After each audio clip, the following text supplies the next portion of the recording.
All right. But appreciate everyone sticking around to listen to the next presentation. Um, my name is Sandy. I'm the CEO for Scroll. Um, I think, as the last panelist alluded to, I think no one wants to hear about the next. No one wants to hear about another blockchain, but everyone wants to hear about what applications and what is ready to use today. So today, I think really excited to share with you a lot of the use cases and experiences that we're seeing user behavior on chain that's led to a new direction in blockchain design. So with no further ado, we will get started. For the last few years, payment and stablecoin adoption has been going through the roof. That's been one of the hottest topic in ECC this year. What is slightly not being super highlighted is that the vast majority of stablecoin growth and adoption are around trading, exchanges, and cross-border transfer. So a lot of B2B has created the surge in stablecoin supply increase. The amount of actual stablecoin used in day to day and by your average person hasn't increased that much. So by on-chain data, the amount of capital utilized in DeFi is, going off on a hockey stick chart. But the amount of crypto that touches day-to-day life and the way we live day-to-day is actually still a relatively small number until recently. So one of the projects that has launched on Scroll exclusively is EtherFi Cash. And what you see on the left is a chart demonstrating its transaction volume, its spend, and also total TVL locked. Overall, this is the first credit card of its kind where you can leverage the entire DeFi stack to earn 10 to 15% yield while you spend. So we were just doing some math kind of around the table, is that if you have $1 million working for you in DeFi, then that's 100K per year you could spend without touching your principal. And that has never been done before. Most of the crypto credit cards in the past have mostly been CX related on a ramp, and you need to sell your crypto in order to spend. So this is a very big difference in terms of the lifestyle and how leaned in you are into the DeFi stack you could be positioned. But what this has unlocked and what helped us as chain makers has discovered a very, very interesting situation. So then there are about 2,000 of these credit card users in Cannes this week. And if I really wanted to, I can look at how much everyone is spending on coffee, how much everyone's spending on hotels. And those information is not necessarily preferable for the owner to share out in the open. And so that brings on the need to think about what kind of or what level of privacy solution is necessary for something like this. A second use case that I wanted to highlight is something, this is a project on the African continent that is also building on Scroll. It is hitting a massive growth spurt, and they serve merchants. So you think about a holistic Square and also treasury management solution.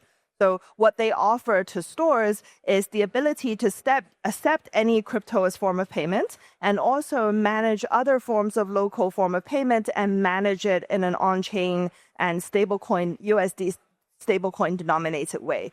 And what we discovered as more and more merchants are using this is that the more successful a certain store is, the more they become a target of organized crime. What that means is that in order to adjust and adapt to this level of adoption, some variance of selector privacy solution is absolutely needed.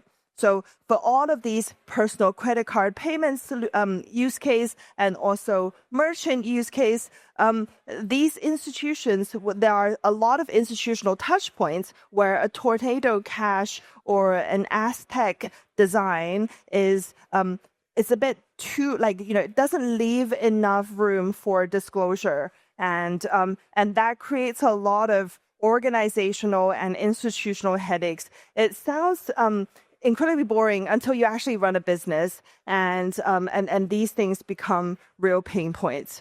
So what this solution will enable is essentially merchant cash flow privacy and consumer spending anonymity and sensitive data and also personal data monetization. The third use case, hang on.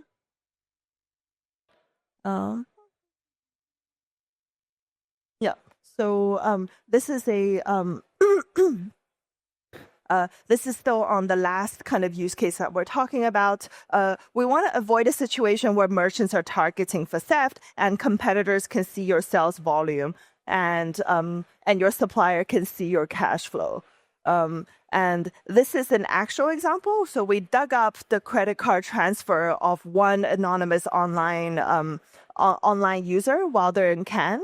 And these are the daily purchases that we can see fully on chain. And if we really work hard, we can probably find out who they are based on their historical wallet transactions. And but these things, lifestyle habits, location tracking, and loss of sensitive data, these are all issues that needs to be resolved. And as more and more of our lives and more of our transfer aspects are transferred on chain, these will become not just like nice to have, but absolute pain points.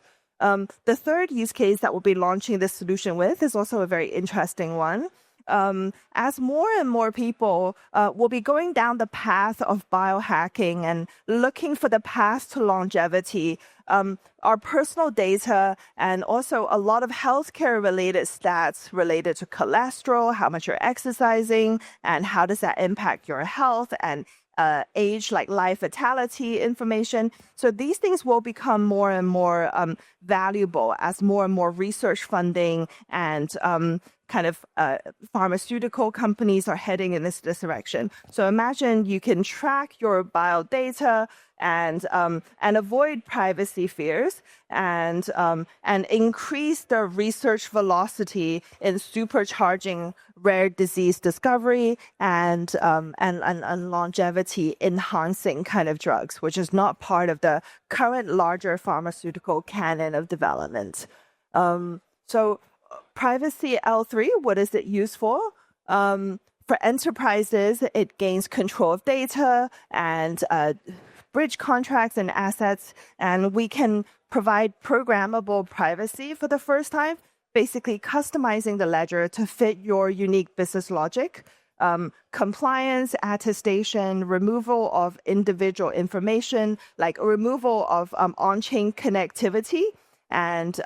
And with this solution, you can leverage Scroll mainnet for fast bridging, on-off ramp, and one-click token swaps that connects your business to the wider Ethereum universe. So think of this as a side stream that can be set up and can be super customizable to your business needs depending on the different degrees and shadings of privacy. For users, this basically means private vaults. What you do on chain, how you deploy your capital doesn't have to be fully transparent anymore. I know I know many of you here will probably have multiple wallets because you don't want to dox yourself the minute you send someone a transaction. And you probably don't want everyone to figure out exactly how much money you have in your wallet. These are sensitive information. This will avoid the need for you to have 10 wallets and complicated spreadsheets to manage your DeFi holding. And this solution is also fast and inexpensive, low latency and low cost, and also seamless mobile access with our wallet SDK. So there's a lot of promises in there. And we have 3 really exciting use cases that we'll be launching with in about 2 months' time. And I think this is kind of a call to action for anyone that wants to explore this use case and want to be our launch partner. And I think the design space for this type of blockchain is huge. The need arose from our experience of working with founders and working with applications that are going hard on user experience discovery. And I think, beyond these 3 use cases I mentioned in payment and institutional cash management, there must be hundreds of other use cases and hundreds of different degrees and shadings of privacy that can be unlocked as more and more of our lives are lived on chain. So that's the call to action. Feel free to reach out to me if this is of interest to any of you. Thank you so much for listening. See you soon. Have a good ECC.